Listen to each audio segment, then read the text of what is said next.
I laughed before I understood why. The sound came out wrong, thin, almost polite, echoing across my parents' living room as my brother adjusted his cufflinks and cleared his throat like he was about to close a deal. "Bro," he said, smiling too hard, "I want you to meet my wife." Wife. The word landed softly, like snow on a grave. She stood beside him in a dress I'd once helped zip with trembling fingers. Her eyes flicked to mine, then away, a practiced movement, a reflex. Everyone waited for my reaction. My parents, seated, rigid, guilty in the way people get when they've already buried the truth and are hoping the ground doesn't move. I laughed again, because the woman my brother married wasn't who he thought she was, and neither was I anymore. 3 months earlier, I'd been overseas, rebuilding schools with donated hands and borrowed hope. I sent her voice notes at night. She sent silence dressed up as exhaustion. Time zones explained everything, until they didn't. The first crack came in an email from my mother. Careful words, too careful. "We need to talk when you're back." No urgency, no warmth. I told myself not to imagine things. That was my mistake.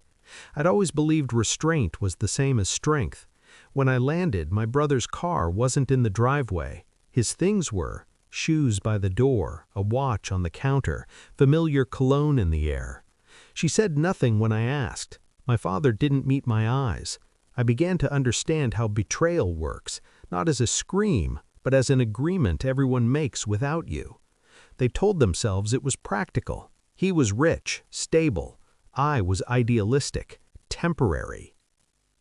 She didn't leave me, they replaced me, and somehow I was expected to accept the exchange rate. I didn't confront anyone. I smiled, I unpacked, I listened. I watched how she flinched when my name surfaced, how my brother avoided details about the wedding timeline, how my parents rehearsed the same justifications, overcooked from repetition. At night I traced patterns. Phone records, shared calendars, old messages she forgot to delete, sentences rewritten, names changed, intent unchanged. She'd been seeing him while I was building something that wouldn't last. He'd been funding a future he didn't understand. I ordered a background check under a shell company I still owned, one I'd used for charity logistics. The irony didn't escape me. Credit histories, prior engagements, a sealed settlement from 5 years ago. Her specialty wasn't love, it was leverage. I waited, because patience, I'd learned, is how you sharpen the knife without holding one. The file arrived the morning of the introduction. I read it twice, then once more for pleasure. She had a history of calculated attachments, men with assets, short marriages, strategic exits. My brother was a peak. I printed the summary, slipped it into my coat. When the room fell silent after his announcement, I stepped forward and placed the papers gently on the coffee table. No accusations, just evidence. "Did you know," I asked her, softly, "that he doesn't know about the trust you dissolved in your last marriage?" Her breath caught. My brother frowned, confused, then pale. I watched him read. I watched her crumble. I stayed still, like a man who'd already survived the worst part. I didn't raise my voice. I didn't need to.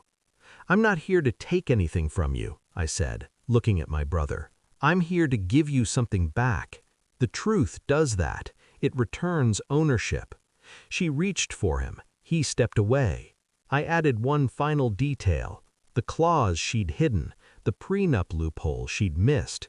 She'd overplayed her hand. For the first time, her mask failed, and I understood then.